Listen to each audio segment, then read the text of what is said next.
Mbolo. Parce que parfois, lorsqu'on a des propos injurieux sur notre personne, lorsque l'on nous regarde de travers, tout de suite, on rentre en confrontation avec autrui. Tout de suite, on n'accepte pas de se laisser marcher dessus.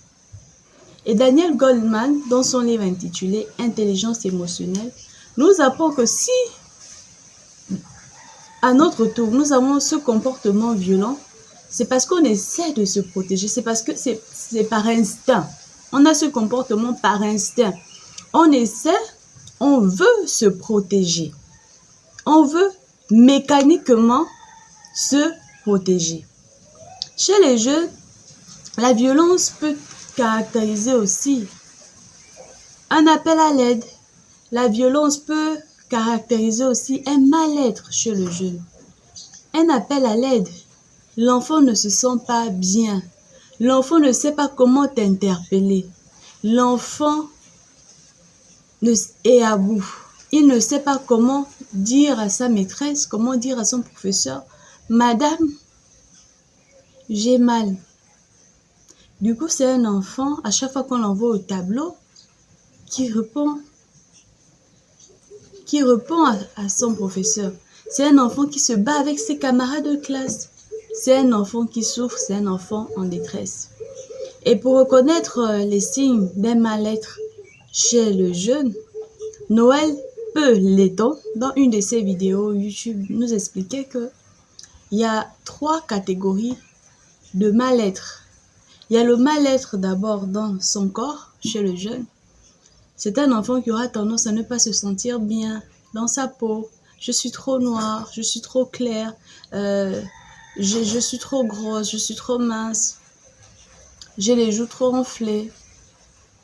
C'est un enfant qui a tendance à toujours chercher, a toujours tendance à se dire qu'il n'est pas à la hauteur.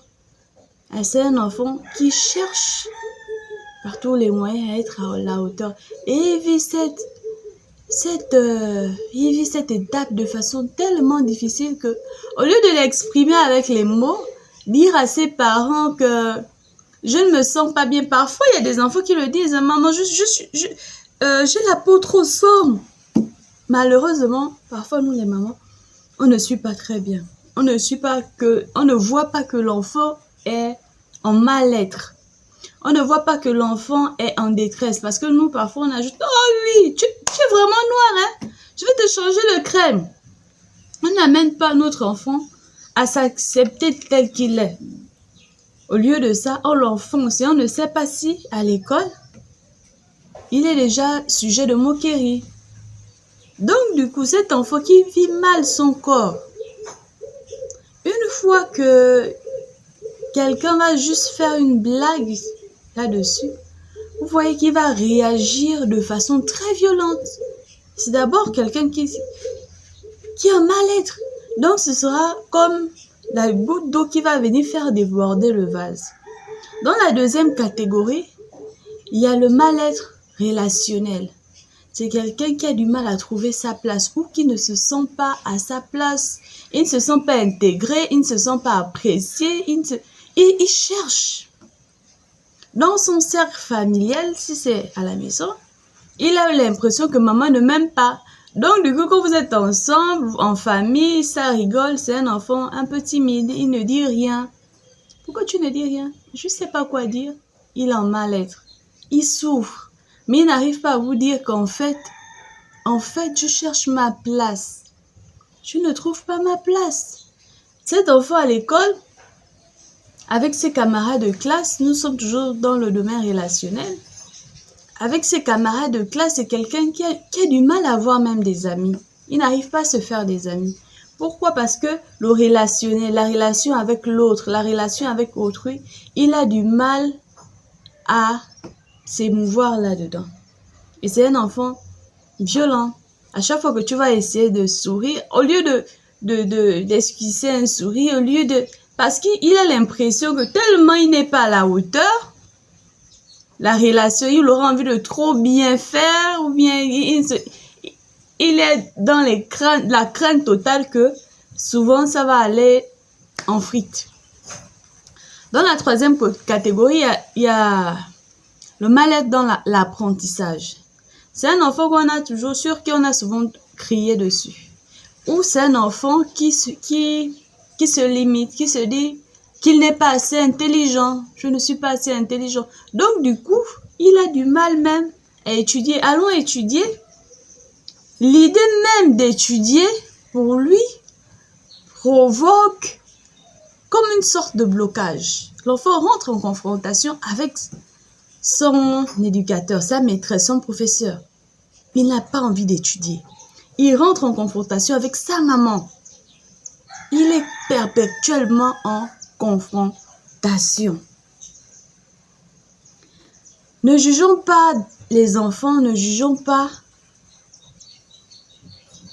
les enfants sans essayer de les comprendre, sans essayer de savoir pourquoi est-ce qu'il a agi de cette manière. Il s'est battu avec son camarade de classe, essayons de l'écouter. Essayons de découvrir la douleur profonde qui se cache derrière cet acte. Essayons de découvrir la douleur profonde qui se cache derrière une agression verbale. Peut-être que cet enfant est en train d'appeler à l'aide. Aidez-moi, j'ai besoin de vous. Mais sinon, en retour, il a giflé son camarade de classe, on vient le sanctionner et punir sans d'abord l'écouter. Donc, il aura l'impression qu'on vient aussi le gifler. Essayons d'écouter. Essayons d'écouter. Essayons d'aider. Merci, c'est ce que j'avais à vous dire. Et je vous demande de commenter. Commentez, likez, partagez. Partagez sur Facebook, sur YouTube, sur TikTok, sur tous les réseaux sociaux afin de pouvoir aider une personne. Et dans vos commentaires, essayez d'enrichir mon analyse. Je n'ai pas la connaissance infuse. Je suis peut-être assise là parce que j'ai un peu plus de courage que toi. Mais à travers ton commentaire, tu vas aider quelqu'un. À travers ton commentaire, tu vas aider quelqu'un. Et tu vas me donner la force aussi de continuer dans ce que je fais. Merci pour toutes les personnes qui m'encouragent dans ce sens. Ali, Mireille André, merci à vous, Ludo Ibarla. Merci, à la suite.